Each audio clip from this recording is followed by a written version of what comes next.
मी खूप आनंदी आहे. मी सकाळी उठतो आणि मी तिकडे हे अंघोळीचं हे एक रूम होता. तिथे मी ₹15 देऊन जाऊन अंघोळ करायचो यायचो. खूप बाहेर कोणी पण येतात जेवण देतात. तेच मी खायचो. दिवसभर बसायचो किंवा माल विकायचो. चाफा, मोगरा, नंतर खिलोणे, पुस्तक हे विकायचो.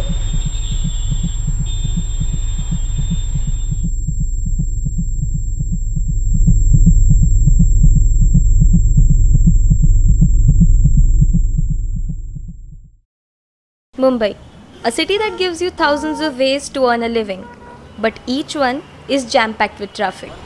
And among the loud noises, bright lights, tiring waits, what many lose is the vision to look further. Look beyond the long lines of air conditioned boxes on wheels.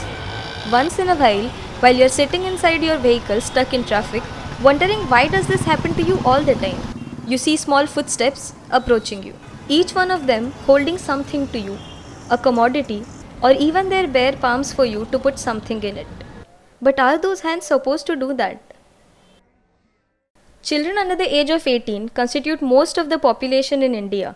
According to a survey by Tata Institute of Social Sciences, there are an estimated 37,059 children who live on the streets of Mumbai, and nearly 1 out of 4 remains illiterate. As much as the roads and the signals are a way to make things easier for travelers, it also extends its purpose to generate income for some. The reason for each fleeting resident is different. Each one has a different story, a different motivation, a different string attached to why they unwillingly choose to be there. गावाला राहावं, शेती नाही, ज्याच्याकडे जनावर आहे, शेती आहे त्यांचं चांगलं आहे म्हणायला. बरोबर. आपल्याला काय तिकडे सपोर्टच नाही गावाकडे, तर काय करणार. त्याच्यामुळं मुंबईमध्येच राहतात. मी पहिलं राहत होता उस्मानाबाद जिल्ह्यात. जेव्हापासून 10-15 वर्षापासून मुंबईला आहे. अच्छा. कमसे कम 20 वर्षापासून आहे. अच्छा. ब्रिज पण नव्हतं तेव्हापासून आहे.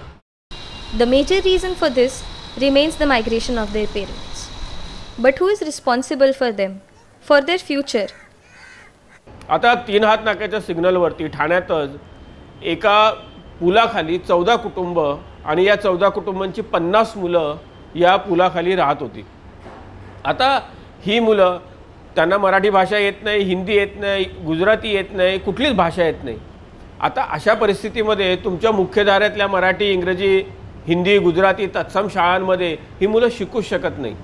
त्यामुळे जर ही आपल्या शिक्षणाच्या चौकटीमध्ये जर ही मुलं शिकू शकत नाही, ते शाळेत त्या जाऊ शकत नाहीत.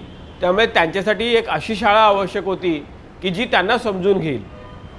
पारधी भाषेत बोलणारी ही मुलं तुमच्या मराठी भाषेमध्ये शिक्षण घेऊ शकत नव्हती. त्यामुळे त्यांना हवी तशी भाषा मध्ये शिक्षण मिळावं म्हणून ही शाळा या पुलाखाली सुरू करण्याचा विचार झाला. Thane, a city near Mumbai which undoubtedly has a lot of traffic, where these children almost lost their childhood. A light across the tunnel finally made it through the darkness. Signal Shala.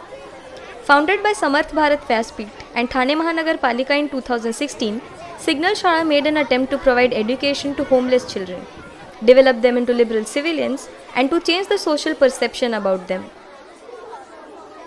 Learning हा नंतर सुरू झालेला विषय. आधी डिलर्निंग करावं लागलं. म्हणजे चुकीचं जे जे काही त्यांच्या मनामध्ये होतं ते अगोदर खोडून काढावं लागलं. म्हणजे डिलर्निंग आधी करावं लागलं आणि नंतर लर्निंगकडे जावं लागलं. माझे नाव किरण चंद्रकांत काळे. माझं नाव श्याम युवराज पवार आहे. माझं नाव पूजा पवार. माझं नाव समीर संजय पवार. कलव्याहून येतो मी रोज शाळेत. माझा आवडता विषय विज्ञान आहे. हिंदी आहे. माझा आवडता विषय गणित. मॅथ्स. मला मोठं होऊन चित्रकार, इंजिनियर. मी मोठी होऊन काय बनणार मी अजून काय ठरवलेलं नाही. Black commando. ते देशासाठी लढतात ना. Currently, Signal Shala engages in formal education of 30 students to whom they not only provide literacy but also a plethora of skills.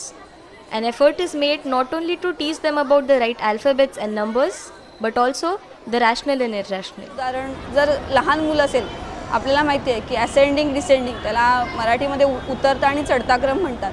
तर त्याचं उदाहरण आम्ही त्यांना प्रॅक्टिकल म्हणजे आपण कसं अंकांच्या सहाय्याने देतो तसं नाही. आम्ही त्यांना प्रॅक्टिकली दाखवतो की कमी जास्त उंचीची मुलं आम्ही उभं करतो.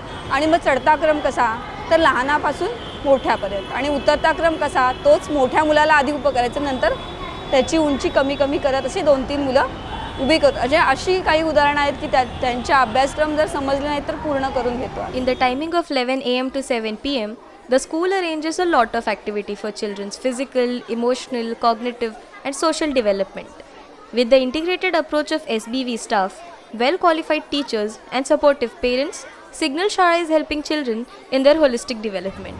आणि एकदा लर्निंगकडे जात असताना अनेक टप्पे त्याच्यामध्ये पाहायला मिळाले. आणि मग जसं जसं पारधी भाषेतून मराठी भाषेपर्यंत आणणं, मराठी भाषेतून अभ्यासक्रमापर्यंत आणणं, अभ्यासक्रमातून परीक्षा पद्धतीपर्यंत आणणं, असा हा लांबलचक 4 वर्षाचा पल्ला गाठत असताना मुलं अत्यंत मेहनती निघाली. त्याच्यातली 80% 10वी पास होणारी मुलं सिग्नल शाळेमध्ये तुम्हाला पाहायला मिळतील. अगदी इथल्या 2 मुलांना आपण सिग्नल शाळेतून काढून सरस्वती शाळेत टाकलं. तिथे देखील आज 6 मैच्या परीक्षेमध्ये सिग्नल शाळेचा मुलगा सरस्वती शाळेमध्ये गणितात पहिला येतो. तर हे त्यांनी सर्वार्थाने सिद्ध करून दाखवलं की सिग्नल शाळेचा जो बेस त्यांना मिळाला त्याच्यामुळे ते मुख्यधारेतल्या सगळ्या स्पर्धांना उतरू शकतात. अगदी राज्यस्तरीय विज्ञान संमेलनामध्ये त्यांनी सादर केलेला प्रयोग हा महाराष्ट्रातून 7वा आला. त्यामुळे 2 मुलं जे आहेत त्यांना इस्रोसाठी त्यांची निवड झाली. तर हे असे सगळे यशाचे कंगोरे आम्ही या सिग्नल शाळेच्या मुलांच्या माध्यमातून पाहू शकलो. त्यामुळे असं सगळं शिक्षणाचा हा प्रवास चालूच आहे. आणि भविष्यात देखील असं वाटतं की एकीकडे हे सगळं सुरू असताना दुसरीकडे व्यवसाय प्रशिक्षण त्यांना काही देता येऊ शकतं का. म्हणजे 10वी 12वी कॉलेज करणं. आता एक मुलगा आमचा इंजिनियर होतो यावर्षी, दुसरा मुलगा पुढच्या वर्षी पोलीस होणार आहे. तर अशा पद्धतीचं व्यावसायिक शिक्षण तर त्यांना मिळतंच आहे, पण त्याचबरोबर ते व्यक्तिमत्त्वाचा विकास होणं, व्यवस्थित स्वतःला प्रेझेंट करता येणं आणि जगाच्या स्पर्धेमध्ये ते सर्वार्थाने सक्षम व्हावेत यासाठी सिग्नल शाळेत भविष्यात प्रयत्न केले जाणार आहेत. पण आता या शाळेत आल्यापासून मुलांचं आणि माझ्याशी नातं, त्यांचं एक भावनिक नातं निर्माण झालेलं आहे. ज्याप्रमाणे एका आईचं आणि मुलाचं नातं निर्माण होतं त्याप्रमाणे आमचं आता नातं निर्माण झालेलं आहे. आणि ते मुलं आता स्वतःहून त्यांच्या अडचणी वगैरे त्यांचे जे प्रॉब्लेम्स असतात ते आम्हाला स्वतःहून सांगतात आणि त्यांना एक विश्वास आहे आमच्यावर की आपल्या हे सॉल्व करतील प्रॉब्लेम, म्हणून ते आम्हाला प्रेमाने सांगतात. They also have their beloved Khelkatta, a playing area that helps them relieve their stress and mingle with all their fellow mates. All these kids truly feel at home at Signal Shala. 3-time nutritious meals, fresh uniforms, shelter for boys. Each child can truly confide in the school. Signal शाळा असणं हा काय अभिमानाची गोष्ट नाही आहे. त्यामुळे आम्ही सुरू केलेलं हे जे काही काम आहे हे काम लवकरात लवकर संपावं आणि पुढचे 2-3-4 वर्षात सिग्नल शाळा बंद व्हावी आणि सगळी मुलं मुख्यधारेच्या शाळांमध्ये शिकावी अशी आमचं स्वप्न आहे. Be it a signal or a bench, the civility these children possess lie in the intent of the person who teaches them their first alphabet. Because to start something like this, all we need is a space and a few minds who know that a school is made of smiles, skills, and experience. So the next time you get stuck in traffic, know that there are a few children who can give a green signal to their future because of it.